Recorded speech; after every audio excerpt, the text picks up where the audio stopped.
Do I consider myself physically fit and healthy? Yeah. Do I have any bad habits? No, I really don't. I can't really think of any bad habits I have. You know, mostly everything I'm pretty socially acceptable. You know, excuse me. Wait a minute.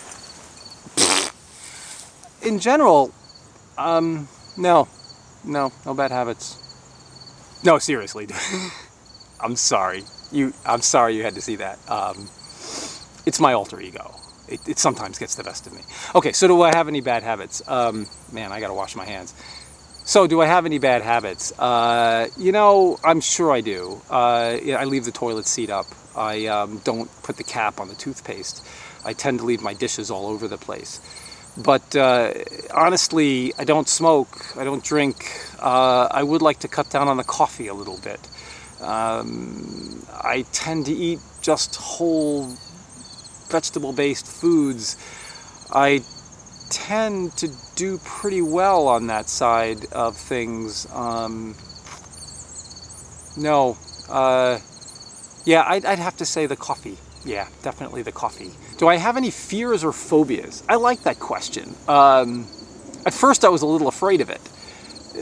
I couldn't explain why, but I was. Do I have any fears or phobias? Well, I'm pretty sure I don't have any phobias in the pathological sense. And as far as my fears, oh yeah, I've got them. I can't think of any specific examples right now, but I mean, I do remember, let's say, being on the edge of a cliff as I was climbing, and as I looked down, be fearful for a moment. But, you know, I once heard it said that courage is not the absence of fear. Courage is the ability to do what you need to do in the presence of fear. So I guess in my particular case, I think what I have developed is the ability to sense my fear, acknowledge it, and then move on from it. How would I react to bizarre and outrageous medical practices? Well, to be honest with you, I've already seen some pretty bizarre and outrageous medical practices. I mean, I've observed orthopedic surgery. It's like carpentry on the human body. I mean, it's actually quite brutal, but it is very effective. So I think the way that I would react to bizarre and outrageous medical practices is try to approach it from a beginner's mind. Listen, if this stuff has been done for generations and generations and generations, it must have some validity in that culture. And it's not for me to say whether it's right or wrong. I think I would approach it as a new observer, trying to learn whatever I could from it. If one of the foreign practitioners suggested that I bathe in... Wait, I have to read this. If one of the foreign practitioners on the journey believed bathing in goat pee... If one of the foreign practitioners... Oh, I love this question. If one of the practitioners on my journey suggested that I bathe in goat pee to cure my migraines, would I try it? Well, first of all, I don't suffer from migraines, but let's be more realistic. Let's say that it was suggested that I bathe in goat pee to cure something I do have. Well, why not? What's the downside? What possible bad thing could happen from me bathing in goat pee? And how did they collect all that goat pee? I mean, let's be honest, that's a lot of goats. But on the realistic side, my question is, would I suffer any detrimental effects by trying this treatment? I mean, how many people have done it, and what's been the worst possible side effect? If there's a very good likelihood that I'm going to come home with a nasty parasite that I can't get rid of, I'm going to think twice. But if that risk is fairly low, hey, why not? What is the most daring and spontaneous thing I've ever done? What is the most daring and spontaneous thing I've ever done? Well, you know, every year I do a fundraiser where I paddle from Montauk, New York to Block Island, Rhode Island. It's about 20 miles across the open ocean. And when you paddle across the open ocean, pretty much anything can happen. And I remember last year, I sat on the beach in Montauk in my kayak ready to go, and my gut impulse was that the weather wasn't right. I mean, it was terrible. It was windy, it was cloudy, it was starting to rain, but I went anyway.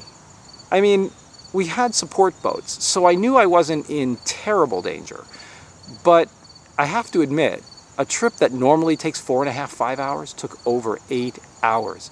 It was the most difficult kayak trip I had ever made. By the end of it, I was done. I was so done. I put my kayak away and didn't pick it up until next year, which is rare for me. So I would have to say that that was the most spontaneous and daring thing I had ever done. What is something that people wouldn't know just by looking at me? I'm cuddly. No, I really am. You know, I'm soft and I'm squishy and I'm just cuddly. You just don't get that by looking at me right away. See, look. What is the last unusual, exciting, adventurous thing I ever instigated? I'm a lifestyle coach. My job is to instigate people to do unusual, adventurous things. I do it every day. I take people and I get them into kayaks. I put them onto horses. I have one client who's dying to learn how to fly a plane. This is what I do for a living, and I love it! Here's my worst and best quality. My worst and best quality. I think my best quality is my ability to relate to other people. I make friends really easy. I mean, I could talk to somebody for 15 minutes and all of a sudden we're friends for life. And that's kind of cool. Making that connection with people. Worst quality. I can't remember people's names to save my life. I don't know why. I keep trying. I've done everything except for carry name tags around in my pocket and write them down for everyone and stick them on their chest. I just can't remember names. The other thing is I tend to be very intense. I get on a subject, boy, and I'm hard to redirect. Now that doesn't mean I can't hold on an ordinary conversation. It just means that when I get passionate about something, it sort of becomes my world. And, sometimes that makes me not so much fun at parties. You want to hear about wacky jobs? Okay, how about a guy, all right, who gets a boat, gets a freezer, fills the boat with ice cream, dresses up as a pirate, and sells the ice cream on the boat. Yep, I was the captain of the world-famous Long Island ice cream boat. And if you ever want to search my name in Food Network, you'll see how I was on the Food Network for this very idea. Yep, pirate ice cream. And our slogan was, we go right for your booty. For instance, I went for a job as a belly dancer. You know, they told me I was overqualified. And when I went down for that job as a jockey, you know, they tried to put a saddle on me. I was an actor for a while. You may remember me from, I was before in the Weight Watchers act. What is my favorite topic of conversation in a social setting? I'd have to say I really don't have a favorite topic of conversation in a social setting. What I really love to do is talk about whatever the person I'm talking to is interested in. I mean, it's a great way to learn stuff. I was at a party the other day and I had 3 significant conversations. The first one was with a scientist at the local lab, and he studied photosynthesis.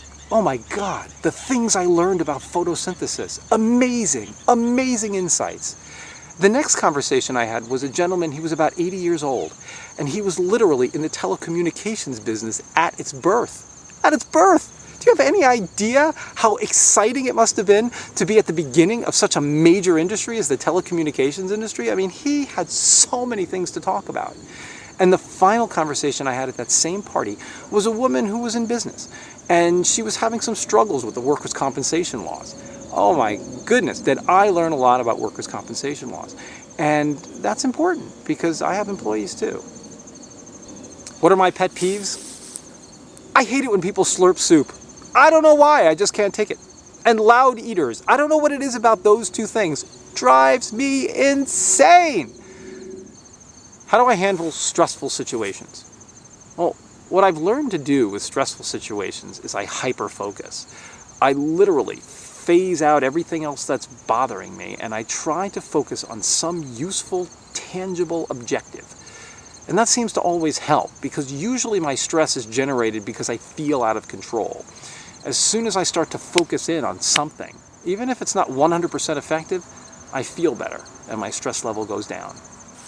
What about my background makes me a good fit for this show?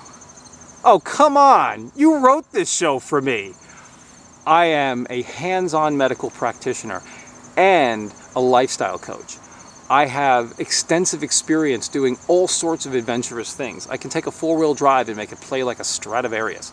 I can kayak just about anywhere. I'm a licensed Coast Guard captain, a sailing instructor, an accomplished equestrian. You throw it at me, and I'll pitch it right back to you.